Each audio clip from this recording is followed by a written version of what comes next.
Greetings, science fiction, mystery, thriller fans. I'm Doug. I wrote this work under the pen name of R.G. Taark. This is The Guardsman, Book 1, Honor of the Fallen. This is Episode 3, Chapters 5 through 7. Please do all that like, subscribe, and positive comment kind of stuff. The feedback is greatly appreciated, and it helps the algorithm magically. If you like this story, there should be a link for the book down in the description. Now, please sit back, relax, and enjoy. The Guardsman, Book 1, Honor of the Fallen, Episode 3, Chapters 5 through 7. Chapter 5. John sat comfortably tucked away in the corner of a little eatery he had discovered. It served simple fare, served in bulk, and served military dining production line style. The customer entered, received a plate near the door, moved down the food line, picked up the various parts of the meal, and then paid at the end of the line. The restaurant was a really bare-bones place. It was so bare-bones he could not find them listed in advertisements.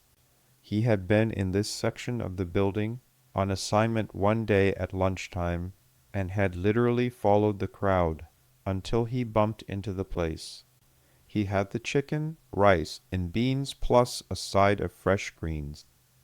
John had even gone crazy and bought cheese for the top. Beans were starting to drive him crazy. Humanity still could not divorce itself from the requirement for specific amino acids in foods. Rice and beans created one of the few perfectly balanced combinations of amino acids. Both were easily portable and were immensely affordable. Hardy versions of both plants populated whole worlds in massive agrarian farming efforts. They were both also easy to ship and store, so remained inexpensive and portable to all corners of the galaxy. It always made him chuckle thinking about all the billions of unsuspecting people out there flushing their toilets. They thought they would never see their byproducts again, like they just magically disappeared. Instead, their byproducts went to processing centers at the bottom of every building. That was part of the reason for the stench at lower levels. From building processing centers, they were dried, collected, and sent to a freighter in the form of topsoil. The topsoil was exported to a farming world. The farming world covered their fields with humanity's byproducts. The farmers then shipped the crops and produced back to industrial and city worlds where the unsuspecting populations found their own wastes returned to them at mealtime. What had once been waste, after traveling billions of kilometers round trip, was returned hot, steaming, and delicious in the form of the customer's favorite fruit, vegetable, or meat product. Meat products added a few more steps, but the end result was the same. A hot meal waiting for consumption. The perpetual human recycling machine. The ironic efficiency always made for a fun, morbid joke. People were such simple creatures. People lacked comprehension and were full of prejudices and hang-ups at the same time. John's reflection on food humor was the best he could to disguise a growing irritation at having accepted this assignment without looking at who was in the folder first. He absently shook more hot sauce onto the mash of brown that had once been neat piles of separated foods. The green salad he would save for last. He saved it for last since it would help to get the taste of the beans out of his mouth. John hated beans. He never liked them growing up in the creche because they stuck to his teeth. Well, the skins did, and they always tasted so bland, like eating paste. After years in school and the service, he could consume anything. However, there was a difference between consuming required nutrients and eating, or even better, dining. While skimming the folder that he had brought to lunch, John thought, "This character is a piece of work. Murder, robbery, extortion, and racketeering. He has to have his fingers in a bit of everything." The next page gave him pause to shovel several more spoonfuls of the spicy mash into his mouth, so he could chew and read. John flipped back to the beginning, bookmarking the page with his finger, while he choked down the beans. John started counting known associates and accomplices, and he did not like the numbers as they continued to climb. The guy has a personal army. He shoveled more food into his mouth while thinking to himself, he has lots of associates. He fell off the grid, and the agency's employer was looking for leads, unable to locate the subject on their own. This guy is a big enough fish that he does not need to run too far, and someone like that would have a profile to maintain. They won't stay below people's visibility too long. If he went missing for too long, he would lose control of his crew. They would start stealing from him, and before long making plans to replace him. But I need to find him, or they will think I'm dawdling, trying to run up the bill. What was this character's name? John thought as he absently flipped back to the front of the packet. Quadir Dardan Kimikin Dardanos. John shook his head and rolled his eyes before gulping down more chow. He detected 4 different ethnic origins in those names. Every one of them meant something strong or powerful. Even Dardanos, for example, meant to devour, in the ancient Greek language from ancient Earth. He must think highly of himself. No way he can keep his head down out of the public eye for long, and he's probably educated too. Either that or more likely he just wants everyone he might meet to think he is educated. Interesting, this will be something. Does this critter actually have a poison bite, or is he just noise and warning? In a breach of manners, he shifted his utensil to his left hand and started to shovel while compiling a list of supplies he would require for the mission, with his right hand using pen and paper. This one would require some gear. He had not bothered acquiring it yet. And a map, a big frickin' map, because I cannot plot all this out in my head. I seem to be doing that a lot lately. Either I am losing my memory, or these things are getting more complicated. Then again, if I keep talking to myself, I will know I'm nuts. And so will everyone else around me. John finished the warm meal and sat back with his salad to cleanse the taste of the brown mash out of his mouth. Chapter 6. John was glad that his paper notebook contained a column for mission prep time. Otherwise, he never would have been able to account for the hours he had spent wandering the commercial market buildings. He kept finding himself ever deeper in the twisted, ever tighter, ever dirtier corridors, layered with the stench of overpacked humanity that had settled permanently into place. If he had to be there, he really wanted to get paid for the time. The press of patrons had become lighter, but more disreputable the deeper he went into the depths of the building. Their stench did not improve either. A person could live their whole life in a building like one of these and never see the light of day. A resident might not need to ride a tram or air car from this building to the next. The massive, incorporated structure served its purpose as a warehouse and maintenance bay for people. There were plenty of jobs and facilities to make each building into its own autonomous town in earlier centuries. The enormous buildings typically contained banks of apartments in luxury, mid-level, and tenement quality, based on the physical level within the building and its proximity to the city center. The deeper you went, the cheaper they were and the dirtier the building and people became. In between were hospitals, food markets, clothing distributors, entertainment centers, private building police and civil order patrol stations, and even vehicular distributors, but the vehicles were sold only at the uppermost levels. The buildings did not discriminate against anyone.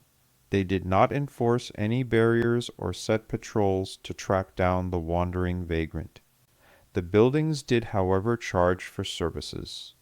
Instead, they used a soft cap to segregate the building levels. There was a charge for everything, and those services became more and more expensive the higher you traveled in the building.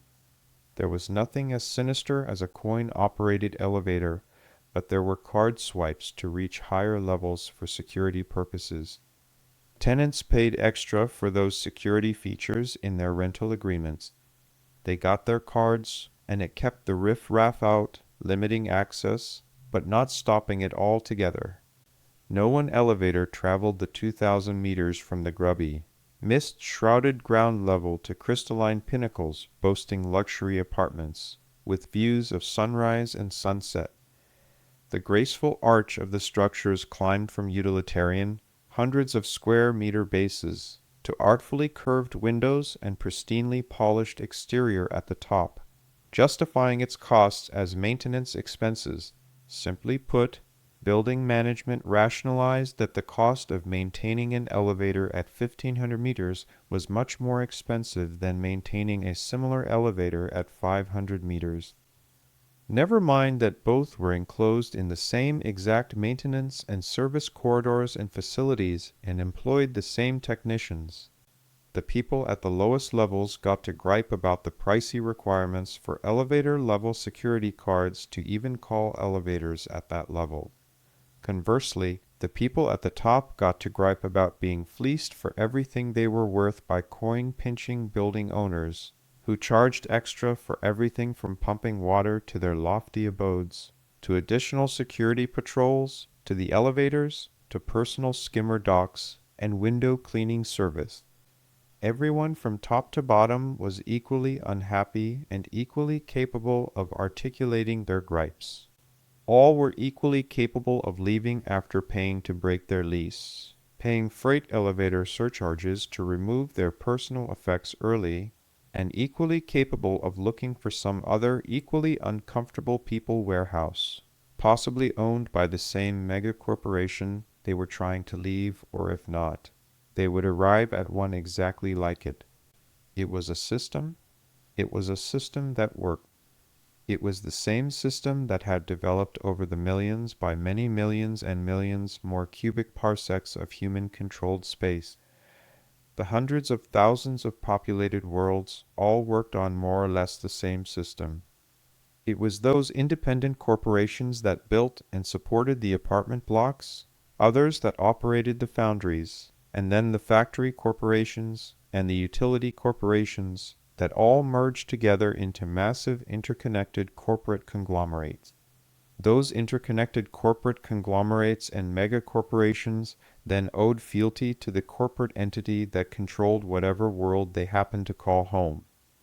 Every one of those star-spanning mega-corporations was built on the toil of billions of small businesses housed in the much larger corporate structures. The billions more people the corporations employ, and the resources they developed, along with the products and improvements they all created, allowed humanity to live, trade, and establish the foundations of interstellar commerce. John did not care about any of that just now. He was becoming more and more frustrated that the very specific items he needed to acquire were not only restricted purchase, but additionally restricted from his purchase. No one would sell a John Smith what he needed. The chartered law of the land was the law after all. Well, they were not really laws exactly. They were more uniform building rules. Still, the fines for violations were steep. The fines for violations resulting from those carrying dishonor were even steeper. The devastating combined results of both would crush a small business owner. Therefore, no one was stupid enough to sell a John Smith, the name of ultimate dishonor, a name that only the most despicable of cowards, deviants, and traitors carried, the tools he required for this current mission. Everyone realized that to do so was to dishonor him or herself, dishonor their children, and most likely earn them a family redesignation name of dishonor. They would carry that stain until some family member did something so great as to allow that individual to compensate the Central Personal Records Registry Corporation to erase the taint of his or her ancestors and regain honor in society as an individual. A name was everything in the human world. A name would follow you for a long time. All citizens needed a name of honor to be among the ranks of professionals and true citizens. They needed a name to even apply for a job that would eventually authorize the purchase of what he needed. They needed the certificates of training and requisite background checks associated with that job to turn it into a career. Then they needed the time in service in that career to build a good service record before the restrictions were lifted. But the purchase was still monitored. The man who was now John Smith did not have any name to even begin that process, nor did he have the time or patience to accomplish any of the required life and name-changing feats before this assignment expired. He had the money squirreled away. He just did not have the time. He also had too much honor to shirk his punishment. Instead, he wandered lower and lower into the truly seedy commercial sections at the depth and bowels of the massive apartment and commercial structure, looking for an alternative to the rightly registered sources for what he needed. He was truly lucky to have a job as a mere junior private investigator. He worked for a crooked wretch of a man. His boss, John knew, was illegally skimming from his wages. John was actually paid the Earth-set legal minimum wage rate. However, his boss reduced that to a probationary rate and held his earnings in escrow until John proved he was capable of behaving himself. John was the little man in the agency, not because of his ability, but because of who and what he was. That contractual withholding placed his wages into the indentured servitude range, specifically prohibited by Earth-based terraforming commission contracts subletting worlds to the governing megacorps. The megacorps then passed those down to their resident corps to enforce. Earth courts looked very poorly upon slavery allegations and metered harsh punishments to slavers. If they were ever caught and the expense paid exporting the accused all the way back to Earth. The vast majority of the time the governing megacorps just metered that justice on a sublet basis and the multitudes of human worlds kept spinning without notice. Sometimes it happened. Sometimes it did not. Escrow was all right, within reason. It was wrong. But the owner boss could justify it as a hedge for his charity for taking a risk hiring a poor, desperate John Smith. The boss could probably weasel out of trouble with a little waterworks, and some mumbled, "I'm sorry."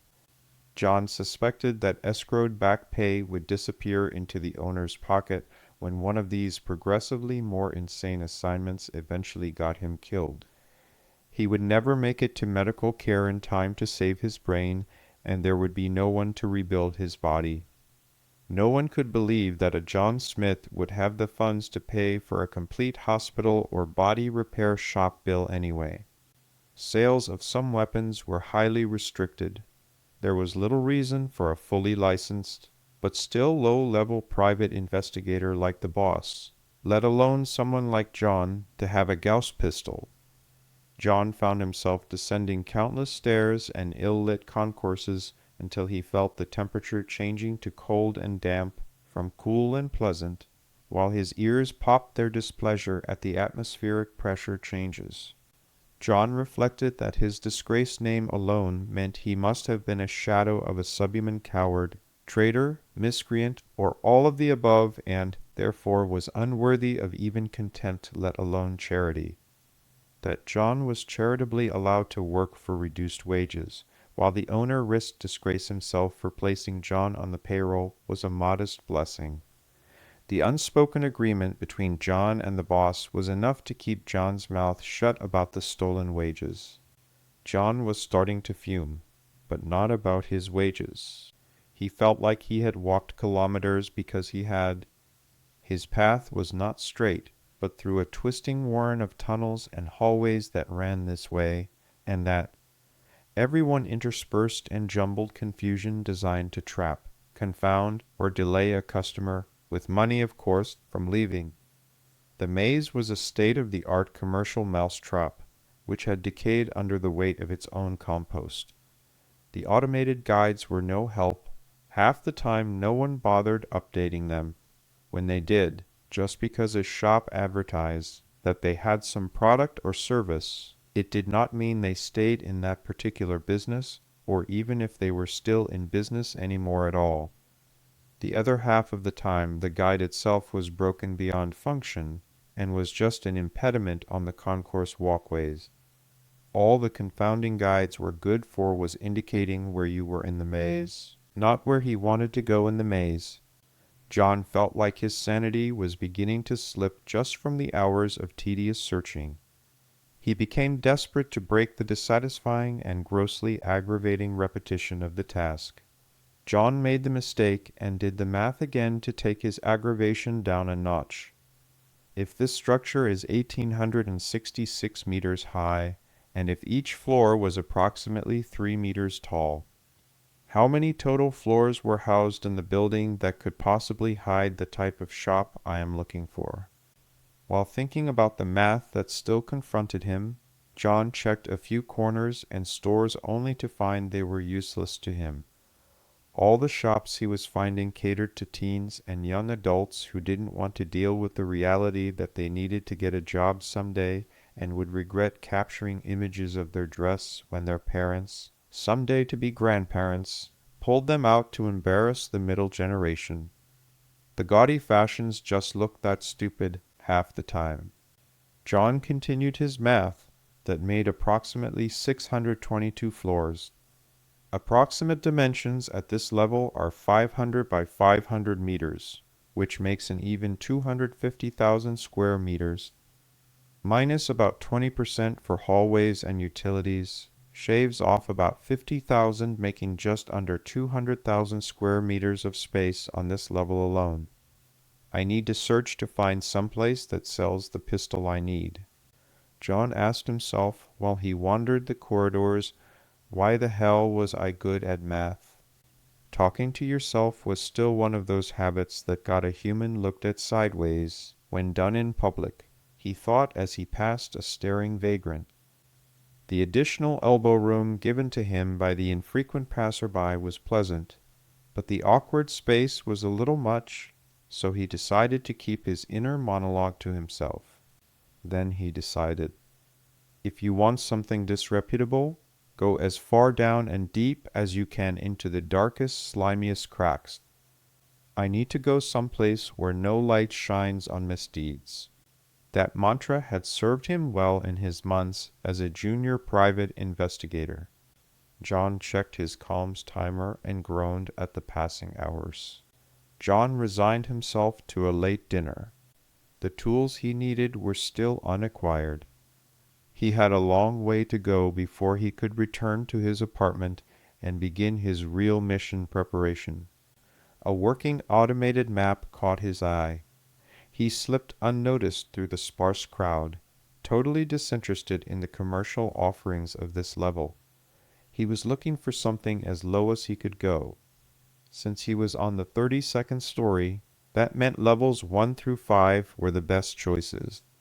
He randomly picked the middle, chose level 3, and boarded a nearby elevator. The elevator could hardly be called that. It was more a system of pulleys held together by luck, and just enough inactivity to have not fallen completely to pieces sitting in its shaft. John got out after descending a single level and decided to walk the rest of the way. The door to the stairwell, which ran parallel to the elevator shaft, popped open under the force of his frustrated palm and foot. He started down. John fell back into his day's irritating math rut. I'm on the 32nd story. I need to go down to level 3, which means 29 floors, at 3 meters per floor, as he passed the first switchback in the stairs. That means it is 87 meters down to the 3rd level. I hate math. I am never doing math again. By the 5th switchback in the stairs, very few other people were passing going the opposite direction. But they were definitely not the type that you would run into in the light of day if they could avoid it.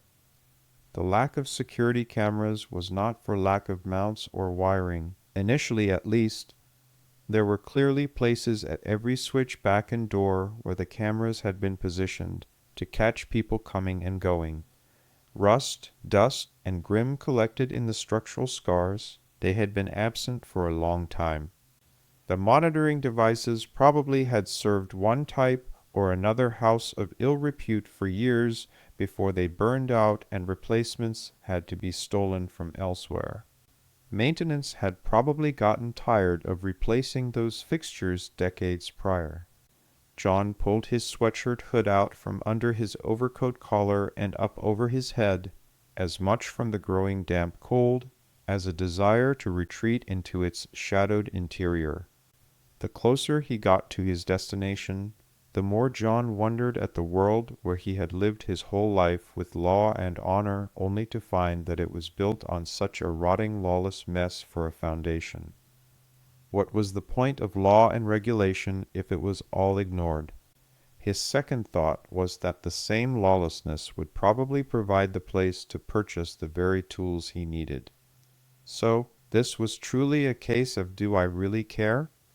Or am I more interested in getting what I need so I can survive the next several days of this assignment? John opted for the latter and to try not to die in a spreading pool of his own blood over some petty criminal's location, as he trudged along to some unknown destination at the bottom of the tower. Chapter 7. The wizened elder rasped his lower-level tower slum accent in reply. Gada el, I ain't sellin' no these wergan pistol ta zum stranger ain't got no permy no ID. He pushed back the hood. He was in a crappy little nook of a resale shop way down in a back corner of level 2. He had finally found what he wanted. It was not even arm's length from his grasp, and the old cockroach would not sell it to him. With a sigh, John slowly pulled out his comb and checked the timer. His free right hand ran through his short hair. He had long since lost patience on levels 3 and 4. John snapped, Look, I'm tired, I'm hungry, it's late, and I need that Gauss pistol for work. Look, here is my Inspector ID. John flipped the little chit with his company's name and his picture on it in the man's face for the third time. The crooked elder retorted, I ain't sellin' no these wergan pistol ta zum stranger ain't ga no permy no ID. John retorted again, Yes, you said that before. I know I'm a stranger. You have seen my ID. Then it clicked. The old cockroach had said he could not sell no working pistol to some stranger. By now John's patience with the dirty world he lived in now was giving way to a degree of expedience that his prior law-abiding lifestyle had never afforded before. John was, however, starting to catch on to their own coded language and the honor system of this gray society. John also remembered something another vendor had said hours before. Money talks bullshit walks before the man had sent him walking. Where anyone first came up with such a crude expression was beyond him, but it seemed to be a rule of life down here. John pulled out a wad of neatly folded bills from his right pocket. His calm had disappeared into his left pocket sometime during the aggravating moral debate he held with himself. He looked over as the last customer other than himself drifted out the door with a sharp lack of interest. The proprietor shot daggers from his eyes at John for costing him the sale. John took a breath and the hint, rethinking his approach, and admitted, Okay, sir. You are right. I know the law. I have a really important and dangerous case coming up, and I forgot myself. Please excuse me. The proprietor's complete lack of interest in the amateur con line was more cutting than any words he could have spoken. John pressed on, Do you have any junk? The offended old man snapped irritably, Ain't no young air. Al's I got's de good Z-tuff. Loo round ya, al's good stuff. John apologized again, trying to retrace his steps, because he was starting to smell the whiff of opportunity. No, I'm sorry, that came out wrong. That's not what I meant. What about pieces of equipment you cannot fix? Maybe someone brought something similar but broken in to sell for the metal, and you bought it cheap and now you cannot move it. What about old stuff that no one is interested in? I am only interested in pieces, parts, and such. John surreptitiously zipped his thumb over the wad of bills he had folded in the palm of his right hand, while the greedy old bastard watched. Every bill flicked, and the proprietor's eyes caught every move. The old man eyed him and warned, "Z day air, and donna be touchin' knowing." The old man left the counter and crept into the back room. Apparently, the only things more crooked than the old man physically were his business practices. John's grip on sanity was either fading faster than he had hoped, or he had actually made progress. Then one eye framed by matted grayish-brownish, and partially yellowed hair poked cautiously out from behind the back room's door frame. The older man was cautiously peeking into the dimly lit cave and dim concealment of the store, probably checking to make sure no authorities had strolled past and entered his establishment. John had spent so many hours wandering the nether regions in this particular strip of hell that his eyes were used to the lack of light. This was a place where every third light actually worked, between flickers and dirt smears. It was almost impossible to see from the blinding twilight of the corridor outside into the near black darkness of the store recessed into a corridor's corner and wedged between two other larger shops. The store, which could have been more accurately called a pawn shop on ancient Earth, was not regulated by any larger authority or pawnbrokers collective, other than the policing of the building and the corporate hegemony's law services in frequent visits. He probably had not seen an enforcement agent in years, probably since there were at least half of the lights outside flickering their death throes instead of the mere 1 in 3 that now twitched to the currents. Justifying his skirting firearms regulations, the old thief shared, "E's junk box, Z's air," pointing to the ancient scribbles on the cracked plastic container he carried to the counter. "E's ver resiglen booze ne'er pick up." That was interesting. The old man had a whole system in place to justify his possession of contraband. John asked with mild curiosity, "Can I take a closer look?" John's fingers worked to the rectangular box, the old man's eyes following the money in John's hand. The cracked container's lid did not belong to that container. The color and make were wrong, but it served its purpose by mating two orphan parts into a relatively functional whole. It kept nothing out, it kept nothing in, it was a wasted exercise, and it was an impediment to John's progress. John's anxious fingers tried to work their way inside the container on their own to complete his quest. Now that the box of parts was on the counter, the whole pistols in the case were long forgotten. The 3 old models, mismatching, weapons safely locked away in the display case, might have been on another planet for all he was concerned.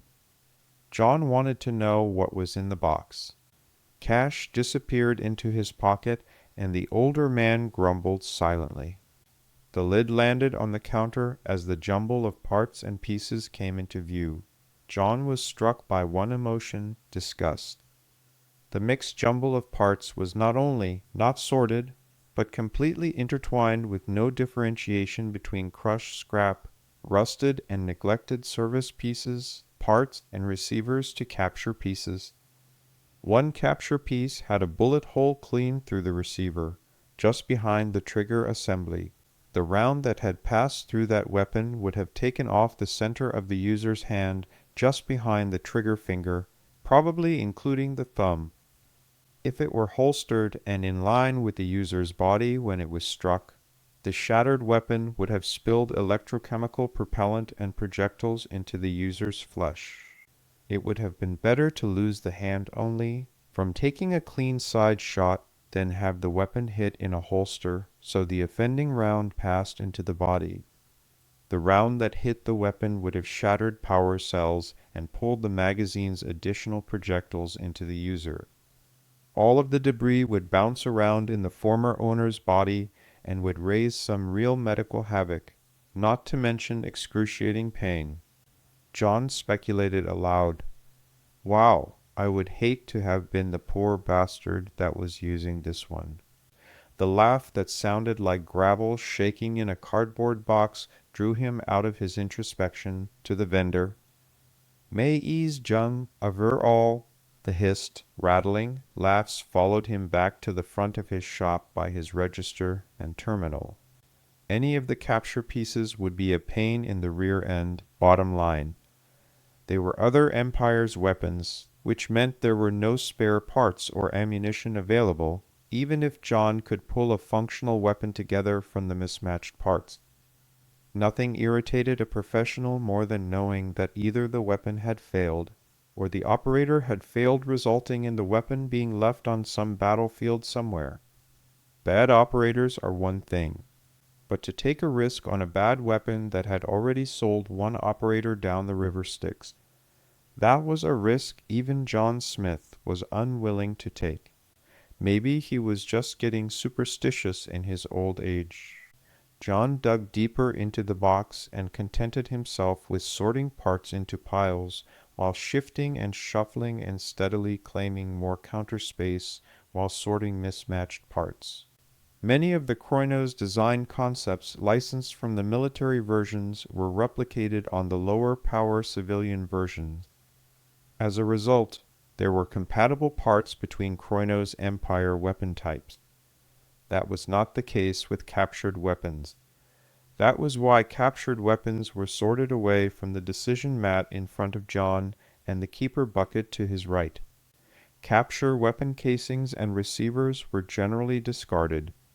However, some of their internal components were close enough to be used or contained parts that could be converted or used directly. But that would require a lot of very delicate and complicated work. John found parts for the civilian guard force weapons. These went in the next priority set of piles. He separated the receivers, coils, casings, barrels, guts, loose trigger parts, and magazines into age, manufacturer, and model. John was pleased to find many parts for his preferred weapons, which were military-grade weapons. How it was that those parts found their way into a civilian resale shop would have probably made some good campfire stories. They were most likely sold by brigands, deserters, or grifters, but the pieces and parts were there, and that pleased John infinitely, like finding an old friend after years of separation. The nicest thing about the military-grade weapons parts John found in the tangle was that they were standardized. The last 3 emperors of the Kroinos dynasty had a thing about standardized parts for military weapons. Specific centrally controlled designs evolved slowly and with even more tightly regimented quality control between manufacturers, then their control over the design refinements. The result was that parts for weapons had remained relatively consistent for well over 100 years, and while changes happened slowly, they improved efficiencies but remained relatively compatible. The Kroinos dynasty did a few things really well. They were really good at producing and distributing power utilities, and they were even better at designing, licensing, controlling, and hunting down infringers on their patented designs. The design division was almost as ruthless in hunting down and destroying their enemies as the military corporation was itself at waging war. The meticulous and ruthless Tomies Promethean saw to it that design division was as efficient and uncompromising as he was himself. The Power Utility Distribution Network and the Design Division Corporation were both imperial-wide sole vendors. In the case of Design Division, no one was allowed to broach their properties. The Power Utility allowed small producers on fringe worlds, but still owned the distribution infrastructure. Once the world became large enough to notice they moved in a fusion reactor system, with their distribution network and massive fuel-cheap capabilities quickly bought out or crushed the competition. Both corporations were wholly owned by the Kroinos family. The Military Command Corporation was tightly held by the family too. the Ground Forces Corporation, Space Forces Corporation, Home Guard Corporation, and Ground Support Corporation were all owned in minority positions by the family, but in majority by the Military Command Corporation, so there really was no difference. The meticulous order of ownership just established a chain of command. The system also ensured the ruling family's ironclad control over the territories of the empire. Each corporation had a massive publicly held capitalization too, but the public's massive capitalization still only amounted to 40%. Since the public only controlled 40% of the total and was 20% short of the Kroinos family's stake, no one could outvote them, nor could anyone countermand their decisions concerning power generation, military decisions, or research and development. At last, John shook the dirt and dead bugs out of the bottom of the plastic bin. The unexpected action drew the attention of the seated owner, who only shook his head and went back to whatever he was doing when John clapped the bin out on the edge of the counter. The countertop was now covered with neatly organized stacks and piles, all pieces and parts of similar weapons. John methodically shuttled back and forth, up and down his assembly line, picking the best conditioned and most recent components. While he moved, he was pulling pieces and parts here and there, and trying their fits. The owner would occasionally glance over to make sure John was not pocketing anything, and was content seeing that junk was simply being rearranged with no harm, so he returned to his business. The first 2 hours passed quietly, but as the proprietor started finishing his project at his end of the counter, he began taking more and more interest in John's project. By the time the owner finally detached his bottom from the stool and rattled his bones down to visit where John was still standing, sorting, flipping, digging, assembling, and shuffling, he looked in his junk bin. His jaw dropped when he saw 3 complete if damaged Gauss pistols in full form at the bottom of the bucket. Though I told you cane sell none virgin, John realized his mistake. He immediately backpedaled and justified. They do not work, pointing in turn into the bucket from one weapon to the next. This one has a cracked barrel. This one has bad ignition coils. This one has no working trigger assembly and has a cracked magazine well. None of them work. The old man pointed at the partially assembled weapon in John's hands and croaked, "What is ya on know?" John asked innocently, "This one?" Pulling the pieces and parts, he fell just shy of an outright lie. "This one is a mess. It looks like there are not all the pieces here for this one. It is short a few pieces of possible other parts from this and that, and these down in the end do not seem to have what is needed. The big problem is that the coils do not seem to fit this one good barrel. They fit all the broken ones. It is a shame, really. It is almost in good shape otherwise." If the honor-bound and respectable man, whom he had been only 7 months before, had heard this John Smith uttering such nonsense, he would have slapped himself silly. John felt the side of his mouth twitch in a smile that slipped out before he got it back under control. The older man looked up with a raised eyebrow, hardly believing what he was seeing. After all the years of collecting dust, this junk not only took shape in this stranger's hands, but started to look lethal in a way John thought the owner had never imagined. The old man was good at playing the fool, John soothed, finally getting into the stupid games this required. "Don't worry. None of these pistols I have assembled here will ever work again." That was not technically a lie. None of them would work as they were currently assembled. They are all junk. They're just scrap metal mostly. I could hand any one of these to a child, and it would be perfectly safe. By the way, what time do you close? Surly at the late hour, the old man grumbled in his raspy voice, "Three hours go."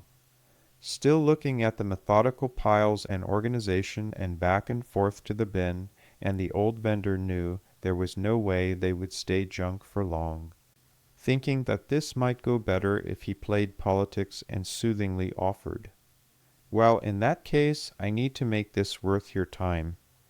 How many credits will you need for these 4 piles of junk?" Scratching his dirty gray stubble, breathing past cracked teeth, with wide and age-faded but still canny eyes, Vor honored a beast. Feigning offense, John snapped, 400? That is 1,600 for 4 piles of metal. You know as well as I do that.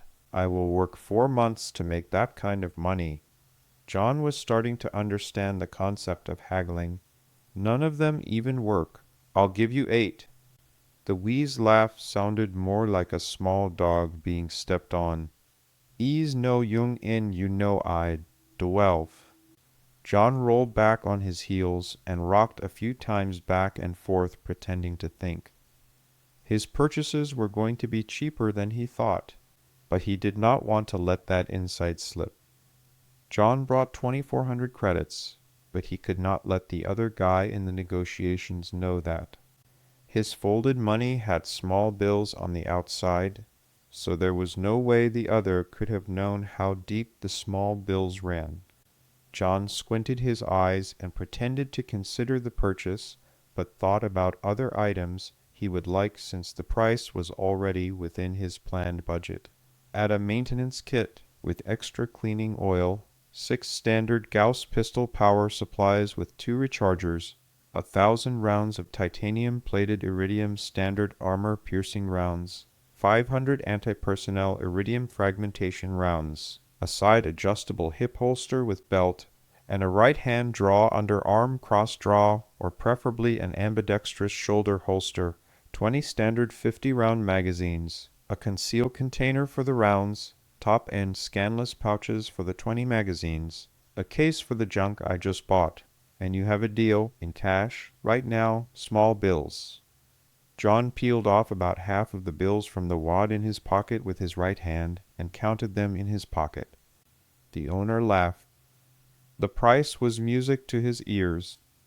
He strolled into the back room to collect the advanced combat gear items he just happened to have on hand. John wondered how often the old buzzard had this exact same conversation during the course of a normal week, and how many other boxes of junk parts he had hidden around the back storeroom. John needed to remember the location of this shop for future resupply. Thank you very much for your attention. I appreciate your listening. When you get a chance, please come and hit the like, subscribe, leave a comment, and check out the book for real down in the description.